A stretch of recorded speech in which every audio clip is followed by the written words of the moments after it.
Hello everyone, and welcome back to the Coins Information HD channel. If you're passionate about coins, coin collecting, numismatics, or even just interested in how everyday pocket change can sometimes turn into hidden treasure, then you're in the right place. Today, we are diving deep into a particularly intriguing coin, the 1972 no-mint mark Canadian 1-cent coin featuring Queen Elizabeth II. This coin might look like an ordinary penny at first glance, but behind its small size lies a fascinating story of history, minting, rarity, and potential value that has collectors across the world paying close attention. So stay tuned as we explore the full history, design, mintage, potential for rarity, and what this coin is really worth in today's 2025 coin market. To understand why the 1972 Canadian 1-cent coin is so important to collectors today, we need to first explore its historical background. The year was 1972. Canada, under the reign of Queen Elizabeth II, was producing coins through the Royal Canadian Mint. The 1-cent coin, commonly referred to as the penny, was still in full circulation and remained a vital part of everyday transactions across the country. The obverse, or the front side of the coin, features a portrait of Queen Elizabeth II as a young monarch, facing to the right.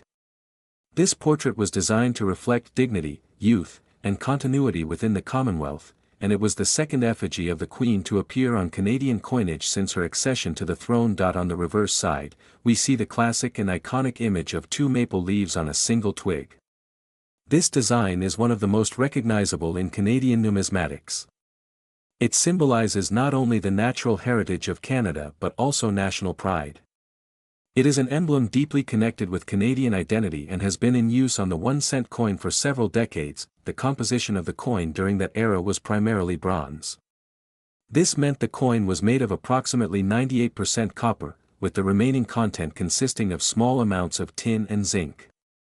The coin had a mass of approximately 3.24 grams and a diameter of around 19.05 millimeters, with a smooth edge. Now, it's important to understand that in 1972, the minting process was still very much reliant on mechanical precision, but it was also susceptible to variations and errors. That combination of precision and imperfection is what sometimes leads to certain coins becoming highly collectible. A common question arises when people discover a 1972 Canadian penny: why doesn't it have a mint mark? The answer is quite straightforward, but also significant for collectors. In Canadian coinage, the absence of a mint mark on a 1-cent coin generally means it was produced at the main Royal Canadian Mint facility in Ottawa. Unlike some other countries where coins are produced at multiple facilities each with their own distinct mint mark, in Canada, especially for circulation coins at the time, most coins were produced in a single facility and did not carry a mint mark unless it was part of a special issue or set. If you have a 1972 Canadian penny and it lacks any mint mark, this is normal. It is not necessarily an error or a rare variety on its own, but that doesn't mean it can't be valuable. The true value comes from other factors such as rarity and condition, striking quality, and collector demand. Now let's talk about how many of these coins were actually made. In 1972, over 450 million 1-cent coins were minted in Canada. That is an incredibly high number, which initially suggests that the coin is very common. And in its most basic form, it is. Millions of these coins passed through the hands of Canadians for decades. These coins were mass-produced for general circulation and were never intended to be rare or collectible. They were workhorse coins, used for everything from buying candy to making change at the grocery store. They were tossed into piggy banks, dropped on sidewalks, left in drawers, and forgotten in coat pockets, but the passage of time changes everything. Many of those hundreds of millions of coins have since been lost, damaged, melted down, or heavily worn through use. The Royal Canadian Mint officially ended the production of the penny in 2012, and the coin was removed from circulation entirely in 2013.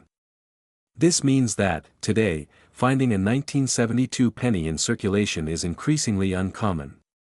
And finding one in pristine, uncirculated, or mint state condition is even more rare. So what makes a 1972 Canadian penny valuable today?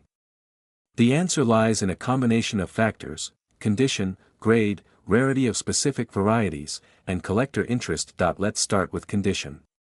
Coins are graded on a scale that ranges from poor, good, very good, fine, very fine, extremely fine, about uncirculated, and mint state.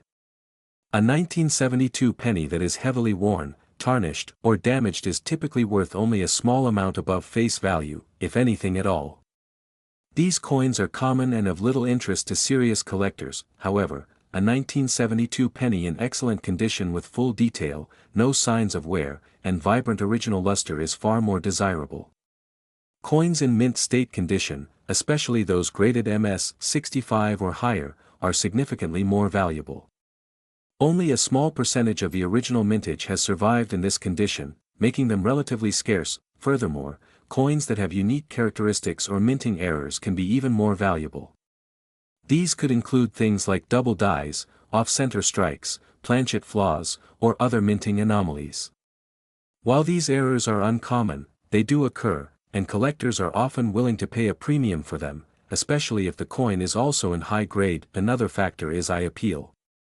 Even among coins of the same grade, those with attractive coloring, strong strikes, and minimal blemishes often sell for more than those with dull or uneven toning. Now we arrive at the big question: how much is a 1972 no mint mark Canadian penny worth in 2025? For the average circulated example, value remains modest.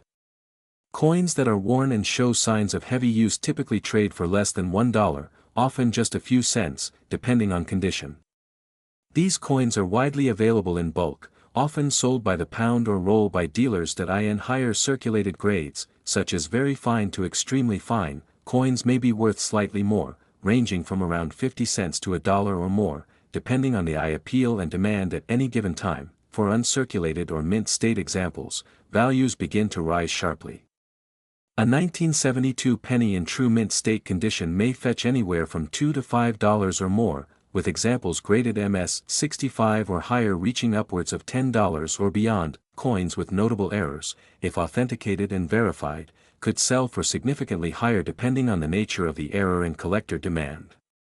A dramatic off-center strike or a double die in excellent condition could potentially command anywhere from $20 to $50 or even higher if the error is extreme and the coin is certified. It's important to note that certified grading by reputable services can increase the saleability and value of coins dramatically. Collectors are more confident purchasing coins that have been professionally graded, especially at higher price points. In terms of market trends, the overall interest in vintage Canadian coinage remains steady in 2025. Although the 1-cent coin is no longer used in everyday transactions, collectors continue to seek out high-quality examples of coins that once played an essential role in Canadian daily life. The 1972 penny, due to its age and the nostalgia associated with Queen Elizabeth II's reign, continues to attract attention. If you're thinking about collecting the 1972 Canadian penny, or you have one and want to know what to do with it, here are a few helpful tips. First, always handle coins carefully. Avoid touching the surfaces with your fingers, as the oils can cause corrosion over time. Use cotton gloves when handling valuable or uncirculated coins. Second, store your coins properly. Use acid-free holders, coin flips, or albums designed specifically for coin storage.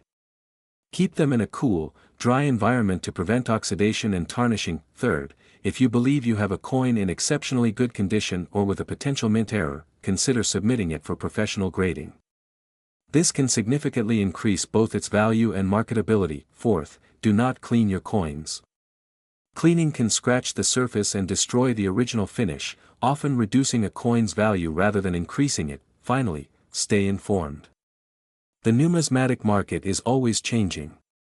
Values rise and fall with collector interest, metal prices, and the discovery of new varieties or hoards. Staying up to date through coin shows, online communities, and hobby publications is key to successful collecting. So, is the 1972 no-mint mark Queen Elizabeth II Canadian penny worth a fortune? For most examples, the answer is no.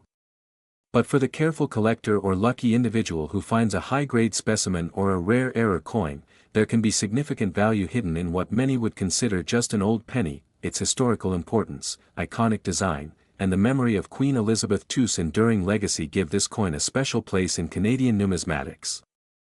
While it may not make you rich, it can definitely enrich your collection and deepen your appreciation for the art and history of coinage. Thank you for watching. If you found this video helpful, be sure to give it a thumbs up, subscribe to the channel, and turn on notifications so you never miss another deep dive into the world of coins and collectibles. Do you own a 1972 Canadian penny? Let us know in the comments what condition it's in and if you think it might be a valuable one. Until next time, keep searching, keep learning, and as always, happy collecting.